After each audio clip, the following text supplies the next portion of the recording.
school leave for me was good, like community service. And a company in Redfield gave me a chance. Did that for about a year. Got sacked. Moved to a company in East Grinstead. Worked for those guys for about another year. Got sacked again. Then moved to London. And then on Friday the 31st of March 2006, I got sacked again. I started creating Put the Following Day on the 1st of April 2006.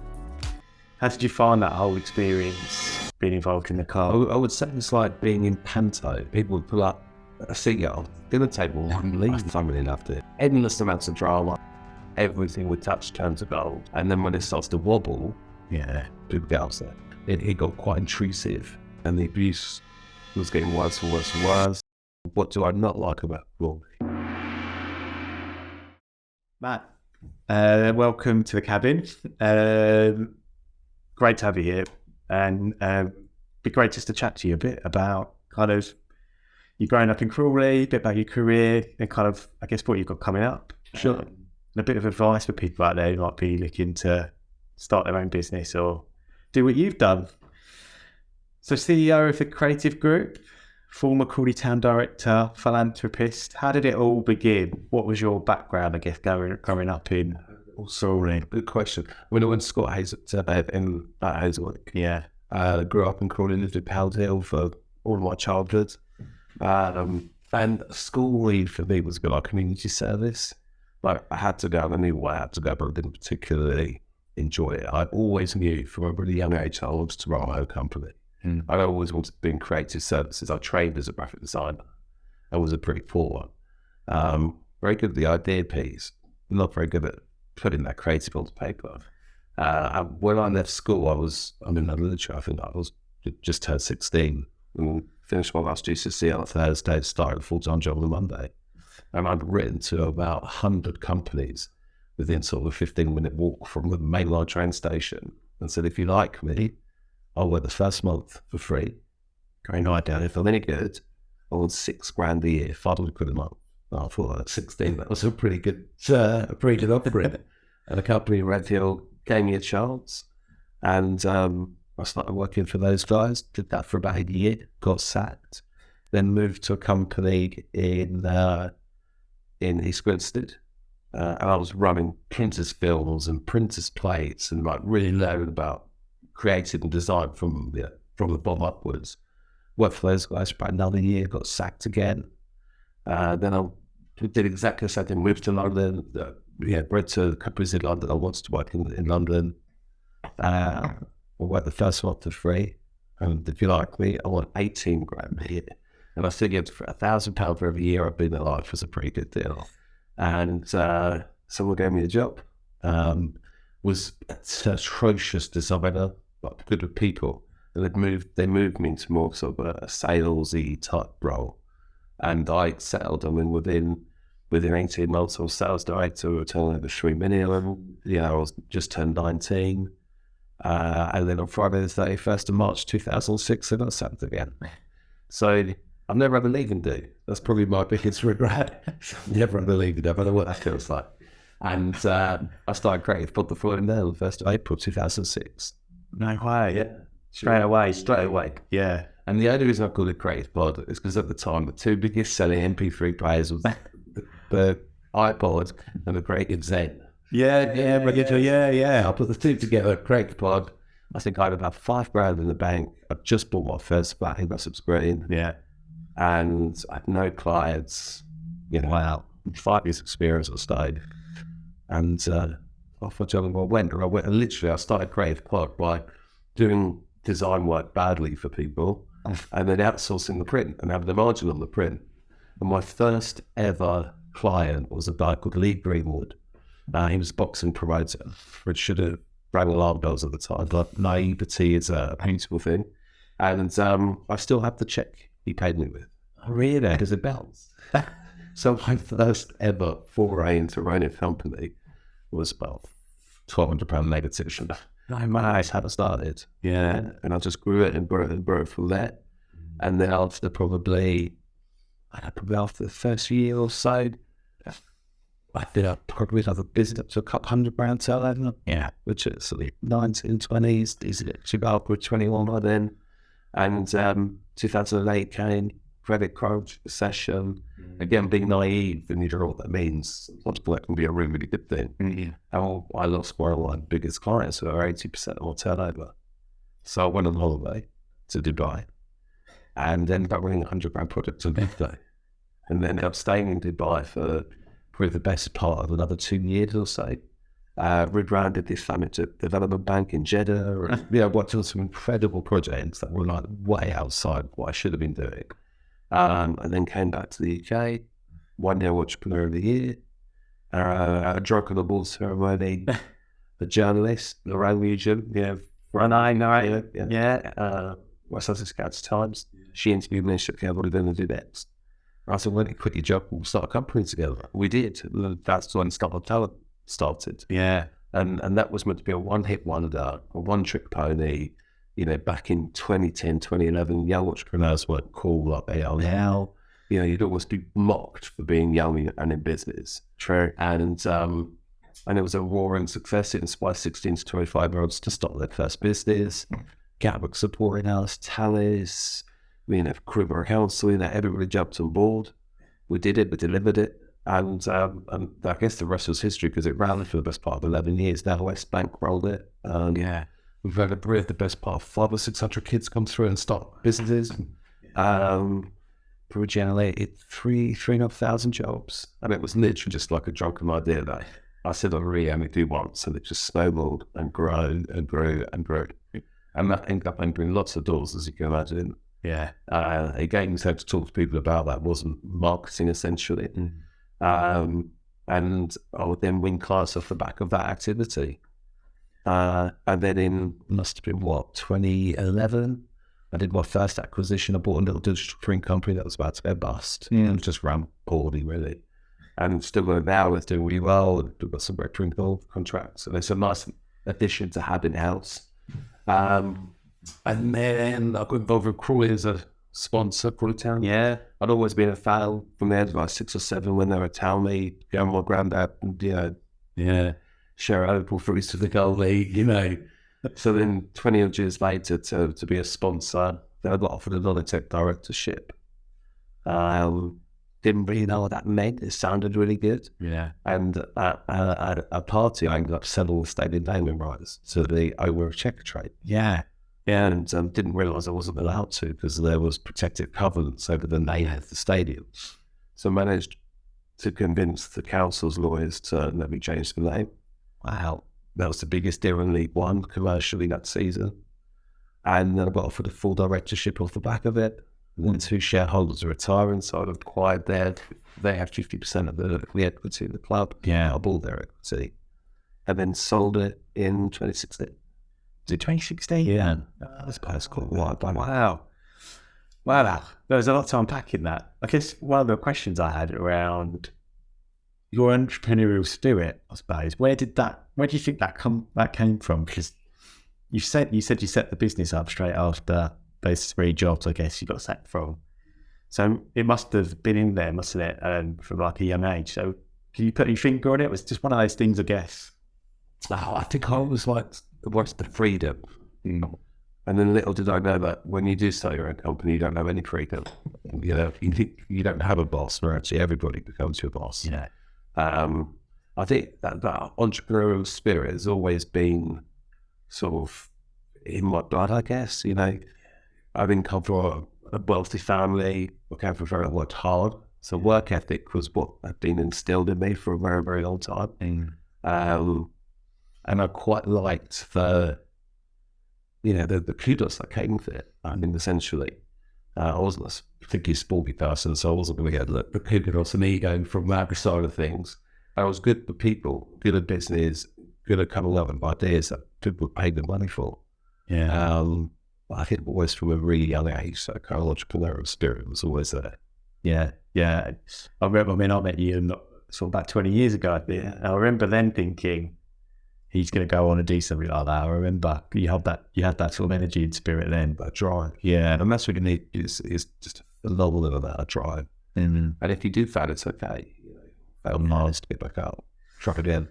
And I think that's it. I think a lot of people hearing that will think you just, 25 minutes, say, in kind of that career, that might sound easy to some people because you just kind of package that into 5 minutes, but it is hard. It's hard graft, isn't it? So I guess was there a tough moment you thought at any point, oh, this is too hard? Or Yeah, many a time. yeah, Many a time. I mean, after the first check balance, that little shit was just like Monday the city. Well, that was the first client. yeah, Endless amounts of time I've wanted to chuck the towel in. But there's this thing inside you, I think, that you always want to prove yourself wrong, let alone everybody else.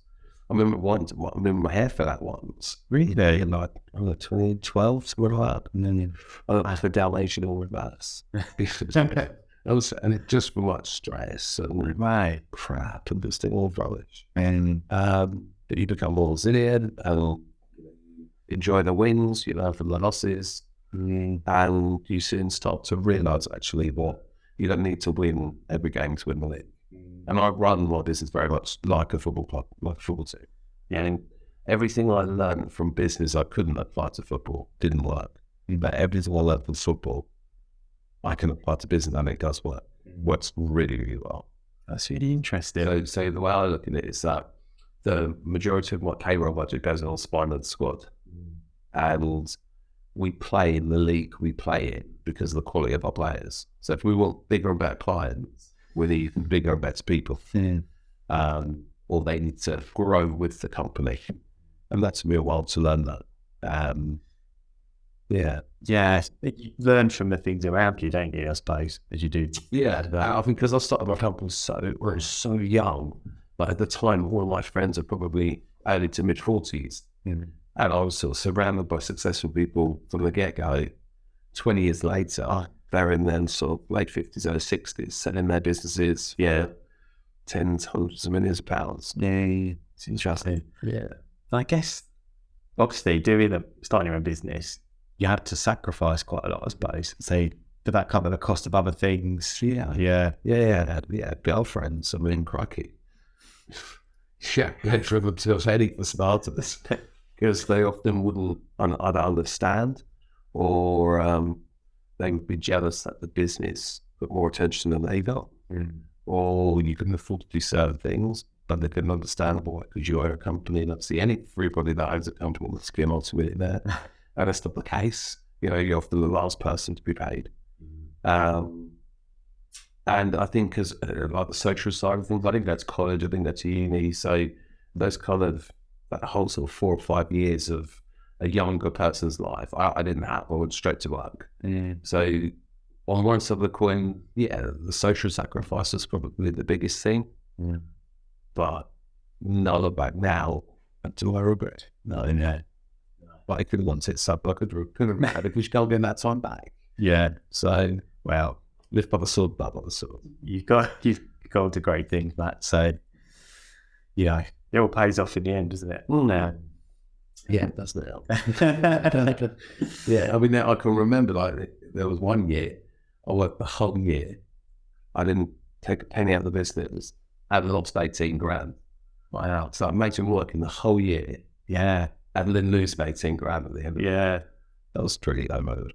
I bet. And these are the things I guess people don't see or know, do they, when they think about starting a business? You see it now, don't you, ever tell if these sort of, I guess, people on YouTube, Dragon's Den, Apprentice, is glamorized crap. That's just not how it is in the real world. You look at The Apprentice, the interviews. Yeah. If I went into a meeting and someone didn't shake my hands and behaved the way Claude behaves, I'd not be happy about it. Do you remember? I wouldn't tolerate that rubbish. Yeah. And like with Dragon's Den, the way they kind of talk to them, structure deals, and nobody takes a 60 grand investment for 40% of the company. No. But like you said, you've been doing other things on the side of that as well. So you are really busy. So startup talent, obviously that's still going, isn't it? It was kind of nice at the moment. Is it a good kind of? Just went to school, told the rest of it, and you know what? I'm now sort of getting very close to 40, so I don't really class myself as young anymore. And I'm noticing sometimes the good things got to come to an end, and it's always, for me, It's always better leaving a day early than a day late. Yeah. 100%. I think, I still do a lot of mentoring. I probably mentor 15, 16 entrepreneurs on the walks of life. Oh, really? Yeah. They're sort of back in the elements. I'm living bored. Person that kicks somebody else when they need it. Yeah. But I enjoy watching side of things because you can really see the breaks in somebody. Yeah. And they really value it. And you know that you're making a really significant positive difference in someone's life in a dollar's money. And sometimes it's just that sounding board, isn't it, for someone just to say, I don't know how to do my tax returns, or, what should I do here? And having someone who's done it, been there, done it. I'm not your mate, I'm not your dad, I'm not your brother, I'm not your boyfriend. So if you don't like it, don't ring me. Yeah. That's simple. Don't bully. And you get that kind of brutally honest, no sort of objectives or, preconceptions. Basically, that's my opinion. Take from it what you will. Did you, on the flip side of that, do you have any mentors or people that inspired you? Did I have any mentors? Not really. I was always surrounded by successful people. They, when you're young, and surrounded by successful people that don't take advantage of you and sort of always take you under their wing. You're always learning from them. You're always learning from them. Now, I have a few people, like place people that I talk to. I think the thing with a mentor in business is that you've got to get someone who's got a similar pain threshold to you. Otherwise, they're either going to push you too hard, they'll break you, or they're going to push you hard enough at all, and you won't achieve what you set out to achieve. There's been many a time where you ask, friends, families, and fools, and you tell them something you want to do, or that you can't do that, or what if it goes wrong? It's always the first one, what's if it goes wrong? No one ever says, well, what if it goes right? So it's finding the right person that's got the same sort of risk threshold as you, and then that can give you the right advice, but not how to push you too far. I see that a lot, actually. I've got friends who have sold their businesses for hundreds of millions of pounds, and they become a little bit warped in their views and things like that because they become disconnected. Sometimes you just got to take that leap, haven't you? It's almost like you only live once, and actually not to think too much about the negative, I suppose. It won't kill you. Yeah. And what people forget is, as much as you can go forward, it's still okay to go back and do quite a head roll because I see it as a negative. I often sort of say this a lot to my team as well, is that the only way to make something go forward, catapult, is to pull it backwards. Yeah, that's a great analogy. And if you get your head around that, then that's okay. It's absolutely. It's like sort of dive in an aeroplane into the ground to pick up speed. Yeah. As long as you know when to pull back on the controls, you'll be fine, and you'll be super fast and super strong. It's just know when to pull back. And how are things going at the moment? Yeah, creative pod. Yeah, it's a bit of a big myth, I'm honest. I mean, COVID was an interesting period. I thoroughly enjoyed COVID. From a business perspective, it fed into all of my strengths. It enabled, the team to actually see what I do for a living. It enabled me to kind of, it's almost like being able to pull over and change all the wheels at the same time, whereas normally I feel like you're being asked to change your wheel as you're going 70 miles an hour down the road, and it's very difficult. And I mean, we've grown tremendously over the last sort of 4 or 5 years, and we're now in our 17th, which I can't believe. I blow it, geez, pinch myself for the back. Did I really do that? But yeah, by the end of this year, I think we'll be quite comfortably 40 of us. But for an agency, that's quite a big size. Yeah. And we're doing great stuff. I mean, ultimately, we become our partners marketing department for a fixed monthly fee. So they outsource all of their social content, either our website awards, like literally like you would if you have a a sea-blown creative team. And they're fixed fee for it. We've got KPIs and targets. So they'll do great stuff. Really cool stuff. We've got clients probably in 60 different industries. We probably look after the marketing for about $150 from startups through to global blue chips, and we've got clients in 8 of our countries now. Yeah, it's just cool. Wow, yeah, international. Yeah, that's a group. A couple in America, Jordan, the UAE, Shanghai. Yeah. Did you ever get to fly out? Yeah, often. Yeah. Yeah. Wow. It's I like it because it gives me a different perspective. The more you travel, the less bigoted you become. Yeah. And you see things from very sort of different perspectives, and then you can bring that knowledge home and apply it to smaller growing companies on your doorstep. And just out of interest, obviously you're Crawley, from Crawley, your business is based there. Do you obviously care about community a lot, don't you? So Yeah. I'm assuming you recruit a bit from Crawley in the area around. Most half the team was from this neck of the woods, I would say. Oh really? Yeah. Horsham, Hangsy, Burgessville. Yeah. And you're obviously you try to give back to the community as well. So I know you've done stuff like for charities and things. Have you got things like that you're doing at the moment or have done? Yeah, I mean, we'd probably support at least 10 charities across Sussex. And if anyone asks, I would say yes. You know, it's always those things. But partly because car, if you do lots of it, then good stuff happens to you. But it opens up doors when you're young. And I realised this quite quickly, so when you're young and driven and a capitalist, often people can perceive you as either being sort of greedy or arrogant or whatever it may be. I found charity a really good way to be sort of the yin to the yang and give you that more grounding. But I love the charity work we do. And, we've done card trips from Manorol to Milan and Manorol to Monaco, where it's 30 grand in a weekend.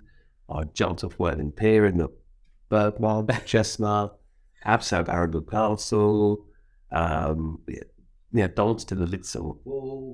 Just done like endless crazy stuff. And for me, like that takes me out of my comfort zone, and not many things do anymore. So by using sort of my charitable engagements, then push my comfort zone makes me better in other areas. Yeah, and then we can encourage clients to do it. And most charities have fantastic PR marketing teams, and so then they amplify you and so on and so forth. So you can create this complete kind of circular vehicle where everybody benefits. Yeah, it's just effort.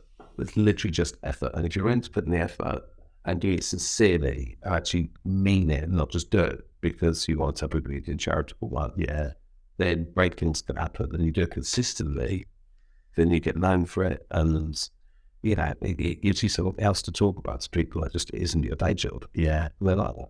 And I've seen some of that work done. It's fantastic. And I saw one in particular, which I think got a bit of attention at the time, was the Chesney Hawks. Only the Cold karaoke. How did that all come around? How did that come around? So we were getting more and more celebrities coming into Chestnut Tree House, which I'm a patron of. Yeah, the only end of life and Larkins Children's Hospice in Sussex. And I sort of said to the fundraising director, why don't I go pick the celebrities up and bring them to the house? I can interview them in the car, we can have some fun, give them a tour, and then put it out on social and YouTube and all the rest of it to raise the profile of the charity, but also to generate some money out of it. And they wrote to James Corden. They asked if they could use all the rights and stuff. He was like, yeah. And the rest was history, and lots of fun with it. Yeah, it's a great video. So it is a good lad. It's just as good fun. It's very good. I guess one thing you mentioned when we first started talking was about Crawley Town. Yeah. I'm a big football fan, so it must have been a fan of Crawley Town. It must have been incredible being a director of a club and being able to help steer the direction of it and being involved in the day to day. How did you find that whole experience being involved in the club? How long was it for? I was a director for 3.5 years. Yeah, and as a sort of sponsor, non-exec, all the televisions, about 5.5 years. Yeah. I would say it's like being in Panto for the whole year, not just for Christmas. It's literally not being in Panto for the whole year. And I can remember going out to dinner with my wife, and people would pull up a seat at the dinner table and leave, and you yell abuse and a little stick. And football fans are fickle. They're very, very fickle. It's always like a religion. Yeah. And I learned a lot, actually, because it was for me the first time I ever experienced public negativity. Mm. I've always been a poster boy, and now for the first time I was having my train with me, and that took a bit of getting used to. But it taught me things that you could never ever have learned. It was difficult being the only director on social and in sort of the local limelight, if that makes sense. Yeah. It made me a very, very easy target. But that's so much fun. But to me, because with my heroes, but to me, people used to watch the telly, and it was quite nostalgic being able to take my granddad back to the football and being at the ballroom, not in the stands with a Mars bar or a cup of tea, for 20 years later, sitting outside of the fence was really, really special. Yeah. But I loved it. I thoroughly loved it. Yeah. It's the only business I've ever been involved in where when the actual proper business part of things happens, I thought there's zero control.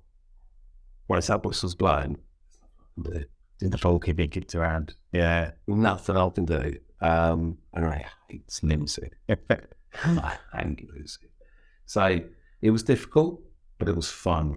It was so fun, and it opened up endless doors, as you can imagine. It gave me something to talk to people about. It was really sexy and really, really different. Yeah, and would I do it again? Probably not. I don't know, maybe. But it was brilliant. I thoroughly enjoyed it. Yeah, I made lots of mistakes and learned from them. And would I do it any differently? I don't think I've heard a football director or owner say everything went perfect. I think they all say the same thing, different things. Yeah. I would say not to the stage where you could tell me anything and it wouldn't surprise me. You'd never really had endless amounts of drama, which is why I kind of just saw it as banter.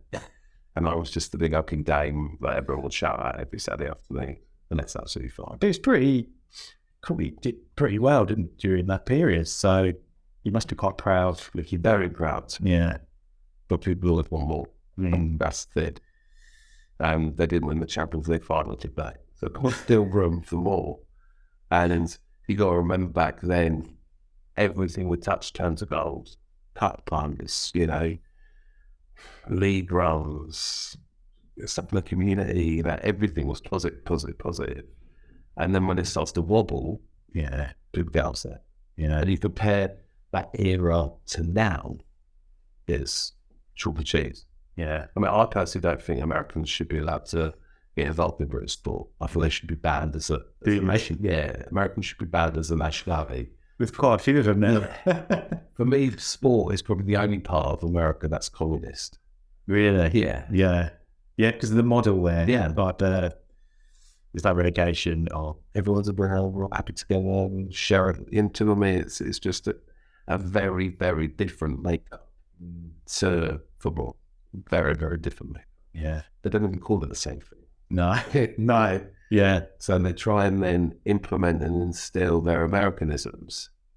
That doesn't sit very well with football fans. I suppose one area of terms of that Americans, the Wrexham example, I mean, they've been there a couple of years now, haven't they? But they're doing quite well this year, aren't they? Yeah. They're heading in the right direction, aren't they? So we'll see. But But in Wrexham. Yeah. But they're not paying non-league salaries. No, this is it. They're not paying League 2 salaries. They're paying League 1 salaries. Yeah. So is that sustainable? Probably not. It's the equivalent of starting a business, paying everyone $250,000 a year. And that's just not how the real world works. So that bubble bursts at some point.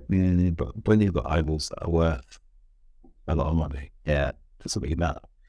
Did you decide to leave Crawley because there's only so long you can do that kind of role? I think, you know what, when we're I think you're just a glorified foster pet. You are a babysitter. You don't own that vehicle. You're just a custodian, and it's your job to keep it alive and then find somebody to pass that back on to. Yeah. I think that's probably the biggest thing for me. It's hard. It's really hard, and it got quite intrusive. I can't imagine. And the abuse was getting worse and worse and worse. Kids were young, and when you're 7-year-olds asking me what's a wanker, you start to realise actually maybe this isn't right. And I was aware that it was getting to the stage, I think, where the kind of romantic story of the little kid that turned director and all the rest of it quite quickly could have become the person that killed it as well. Yeah. And it was the right time. Going back to that thing you said earlier about start talent, get out the day, don't just get out early before things turn sour, I suppose. Look, look at it's like comparing Arsene Wenger to Ferguson. They were absolute heroes, but one was tainted because he stayed around 3 seasons longer than he should have. Yeah, it's true. Sometimes getting out, it's that timing sometimes. Yeah, knowing when your time's up. That's okay. Yeah. That's absolutely okay. Yeah. But football, it's mental. And that's at Crawley's level, so you can only imagine what it must be like higher up. Yeah. Yeah, I can't even imagine. I can't even imagine things that go on. Fine. And I bet you saw a few things. We shouldn't have. I'm sure we could have another separate chat about that, so I probably couldn't record it. Loads of trouble. What's the next thing, I guess, for you? Like, you're not even 40 yet. You've done some amazing stuff, right? You could write a book already. I've started to actually. I've done it more sort of. I've started to write a book. It's more of sort of a cathartic, therapeutic process. It's called How to Spot a Dickhead, and it's basically stories of all the dickheads I've come across. Really? Yeah. And all the times I've been a dickhead as well. So it works both ways. Yeah. And if you can spot those trends and prevent that from happening, it gets to the end that stop you from making money or having a title or being a decent person. And I read back on some of those stories and they're bloody funny. Just to laugh at them now. Yeah. Whereas at the time they were absolutely soul-destroying. I can imagine. But, in terms of what's next, if someone had said to me 17 years ago, you're going to do this, you're going to achieve this, I would have laughed at them. I would have absolutely laughed at them. If I'd achieved a tenth of what I'd achieved, I would have been happy. So it's really difficult to kind of when people say, well, we're going to be doing in 3 years' time. That's it. I've been telling you. Yeah. So what told me 3 months ago what I'll be doing in 3 months' time, I probably still would have laughed at them. Yeah. So for me, as long as I'm having a positive impact and I'm enjoying what I'm doing, I'm having fun, I'm aiming to make a difference, and I'm aiming to make money as well, because that is important. Yeah. Then if those boxes are ticked, I'm happy I'll continue. Yeah. But for me, I really enjoy the charity work we do. I love seeing the team grow and flourish as individuals. Some of them started as execs and now directors, and that's really special to take someone from that stage and take them all the way to the top. Yeah, and mentor them and support them, and and everyone's great.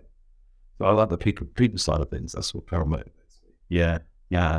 But as long as success continues and the good work and the impact, I'm happy. That's a really nice way of looking at it. Yeah, and happiness isn't that important, to be fair. It's more contentment, because for me, happiness is a bit of a drug. Most people I find in life, their high is here and their low is here. But when you run a company, your high is up here and the low is down there. So your drop and bounce is massive, and that's probably the biggest challenge, managing the gap between happiness and misery. So I try and find contentment more than anything, because that lasts a little bit longer and it's not so much of an endorphin walk. But those extremes. Those extremes. That's probably the most difficult thing to deal with is, the highs are unbelievably high and then the lows become soul-destroyingly low. Yeah. And picking yourself back up and then dropping yourself back down again. It could be taxing, it really can. But it comes with the territory. Yeah. So no one ever had a gun to my head. All the decisions I made for a reason. Yeah. And the life I've created has been created because of the opportunities that I took and the mistakes that I made. So that's me at the end of the day. You've obviously done amazing in business. You're an asset to the town. I just wondered what you thought, and obviously Anne being involved in, quite another big asset for Crawley, which is Crawley Town. What do you think about Crawley in terms of its future, with the airport and business? Obviously, they're in a really good location. So, are you optimistic about kind of post-pandemic, Gatwick was hit quite hard, but the direction of travel, I suppose, for the town itself? I think Crawley will always be prosperous. Someone told me about it. It's got probably the lowest unemployment rates in the country. Someone also told me that Crawley generates the same amount of corporation tax as the whole of West Sussex combined. Wow. Which I thought was quite an interesting stat. I'd like to see a bit more aspiration from Crawley. Why is it that because we've got an airport on our doorstep, the easy option is, you become a baggage handler? Why can't it be a pilot? Why does it have to be that end of the spectrum and not the other? So I'd like to see just a little bit more oomph and effort from that perspective. Yeah. I do feel there's a little bit of an identity crisis with Crawley. But also the football club, we used to sort of joke or sing, you get like Edwards car park. I probably stuff like that way. There's so much more than Gareth Edwards car park. It's a really good place to study. Great schools, colleges in a good place. Not just college group have taken it over, sorted it out. Yeah. You've got good connectivity in terms of like London, Brighton, rural, M25, Gatwick. There are worse places in the world to live. I sort of within my business community sort of joke like Crawley's a bit like the Truman Show. There's sort of a little bit of a bubble. But I feel that. I do feel like sometimes there is an identity crisis. So, it's one of those things, I think. When you've got a town with the makeup of Crawley, with such diversity in culture, languages, people, and ages, and demographics, I think if you were planning Crawley again, you'd probably structure it slightly differently. And it's probably one of the only sort of town centre I've ever come across where there isn't people living there. Yeah. Yeah. Whereas like most town centres have got a community there. Yeah. So I think Crawley is a great place to be. I think it's probably one of the best places in Sussex to run a business. It's got a very generous philanthropic community, always sort of supporting each other. Yeah. But I do think it's got a little bit of an identity crisis. What's one thing that you love about Crawley, and then one thing you think I think it could improve on? What is the one thing I love about Crawley? Probably the people. Yeah, I think having that multicultural, that whole diverse community of people, I think it's probably its biggest asset is its people. Yeah. What do I not like about Crawley? It was just seem to do roadworks at the same time everywhere. That was fun. They do, don't they? Everywhere. So what's the point? They do the traffic lights all at the same time, wouldn't they? Yeah. And it's just like, really? Yeah. I mean, Crawley, I think Crawley is a great town. Yeah. And I've been fortunate enough to travel all over the country, especially with football. Yeah. And it's one of the nicest towns that I've come across. Yeah. But yeah, it's people, it's business asset. I think that's a nice way to end it. Nice positive message. Super. Brilliant. It's a pleasure. Cheers, mate. Cheers for coming in. Thank you. Great stuff.